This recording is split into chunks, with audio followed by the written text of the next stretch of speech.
তারা যে বিষয়টা এনেছে আমাদের রাষ্ট্রীয় প্রতীক, সেখানে তারা বলেছে শাপলা নাকি রাষ্ট্রীয় প্রতীক। আমরা তাদেরকে বলেছি যে রাষ্ট্রীয় প্রতীক আসলে কি সে বিষয়টি ব্যাখ্যা দেওয়ার জন্য শাপলাকে কেন তারা রাষ্ট্রীয় প্রতীক বলেছে, অথবা রাষ্ট্রীয় প্রতীক বলে শাপলাকে বলে কেন তারা এই ধোঁয়াশাটা সৃষ্টি করেছে। এই ধূম্রজাল সৃষ্টির মাধ্যমে তারা রাজনৈতিক অঙ্গনে নতুনভাবে একটা বিতর্কের সৃষ্টি করেছে এবং বলছে আপনারা সমাধান কল্পে আমরাও আপনাদেরকে ড্রাফটিংয়ে হেল্প করব, আপনারা একটা পলিসি গাইডলাইন করুন, যে গাইডলাইন অনুযায়ী অতীতে যারা প্রতীক পেয়েছে তারাও এই গাইডলাইনের অধীনে আসতে হবে। যদি প্রতীকের মধ্যে ধান থাকে তাহলে প্রতীক যদি আপনার রক্ষা করতে হয় তাহলে ধানকেও রক্ষা করতে হবে, তারাকেও রক্ষা করতে হবে। আর যদি আপনি প্রতীক শুধু অনলি শাপলা চিন্তা করেন তাহলে সেই বিষয়ে আপনার হলো লিগ্যালয়তে ব্যাখ্যা দিতে হবে। বাংলাদেশে আসলে গণতন্ত্র নাই। বিএনপি যে গণতন্ত্র বলে, এই গণতন্ত্রের মধ্য দিয়ে আসলে জিয়া ফ্যামিলির কয়েকটা লোক ক্ষমতায় যেতে চায়, পিপলের এম্পাওয়ারমেন্ট হয় না।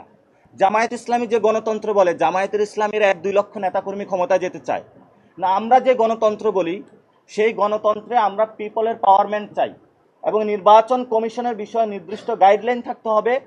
কোনো ব্যক্তির নিয়মতান্ত্রিক বা যা মন সকালে উঠে যা মনে আসে সেই অনুযায়ী নির্বাচন কমিশন চলাবে, এটা আর বাংলাদেশে চলতে দেওয়া যাবে না। আমরা তাদের কাছে সতর্ক করে দিয়েছি, যদি তারা এটা করে, এই বিষয়গুলো সমাধান না করে, ইলেকশন কমিশনের সকলেই পদত্যাগ করাতে আমরা বাধ্য হব। এই কমিশনের অধীনে আমরা কিভাবে ভোটে যাব যদি এই বিষয়গুলো সুরাহা না করা হয়?